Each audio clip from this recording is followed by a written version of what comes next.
দেখুন তোজোর মা, ঠিক আছে, তোজোর মা তোজোকে ডাকেনি, না ডেকে পুজো দিতে বসেছে। আর তোজো দেখুন ঠাকুমাদের মতো পা হাত ছড়িয়ে বসে গেছে। ও এখন কি দেখছে জানেন, ওর মা বলছে তোজো বাটিটা নিয়ে আসো, কারণ গপু দাদা ওখানে প্রসাদ খাচ্ছে, ঠিক আছে, ফল টল পেয়ারা আম শশা কেটে দিচ্ছে। এবার উনি পাবে না তা তো হয় না। এবার ওর মা বলছে মা বাটিটা নিয়ে আসো, তা উনি তো বাটি আনতে যাবে না, উনি হচ্ছে মালকিন বলে কথা।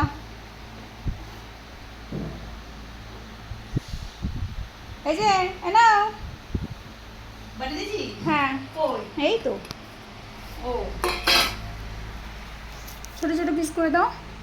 হ্যাঁ আসো, চলে এসো। একটু দেখো টক নাকি? টক নাকি? টক হলে তোজো এমনিই খাবে না। দাঁড়ো দাঁড়ো দাও দাও। মা এখন গপু পুজো দিচ্ছে তো, তাই ভালো করে ছুলে দিতে পারলো না আমাদের। দাঁড়ো দাঁড়ো দাঁড়ো, আমি দিচ্ছি এইটা কমপ্লিট হয়ে গেছে, এই যে কমপ্লিট।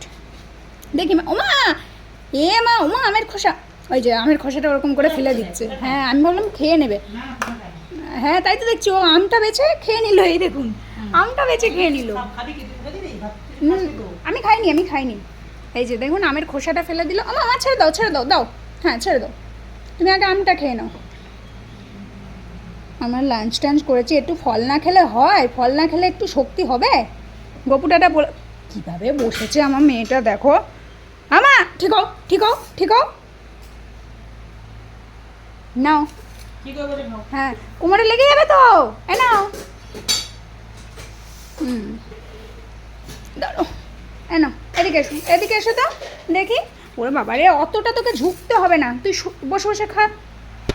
এক কাজ কর, তুই শুয়ে করবো, আয় তো। হ্যাঁ আসো মা, আসো আস্তে আস্তে ঘোরো। হ্যাঁ সব বুঝিস, তারপরেও তুই ঢং করিস কেন আমি বুঝি না। কেন পাপা এসে তুমি ওটা কি আম? ও হ্যাঁ না নেন্টু বুড়ি। বা মা একটা পেন্তু দে, আমি পড়ি, শীতকালে পেন্তু পড়েছি, এখনো পর্যন্ত গরমে পড়িনি। না না এটাও শেষ হয়ে গেছে এই যে নিচে পড়েছে। দাঁড়ো এগুলো আমি তুলে মুছে নেবো ওখানে। এটাও খাওয়া হয়ে গেছে বাবা। নাও, হাত পা ছড়িয়ে, দাঁড়ো আস্তে আস্তে, দাঁতে লেগে যাবে।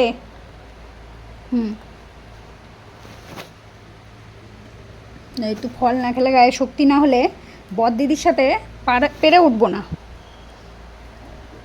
বড়দিদিটা হেভি দুধটু তো, বড়দিদির সাথে পেরে ওঠার জন্য একটু গায়ে শক্তি লাগবে। হ্যাঁ আমাদের খাওয়া দাওয়া হয়ে গেছে। এই ছোট দিদি দেখ, আমি লাঞ্চ করে ফল খেয়ে নিলাম। ওদিকে গপুটাটা খাচ্ছে, কি মজা। তো তোর সব বন্ধুরা ফল টল খাও তো।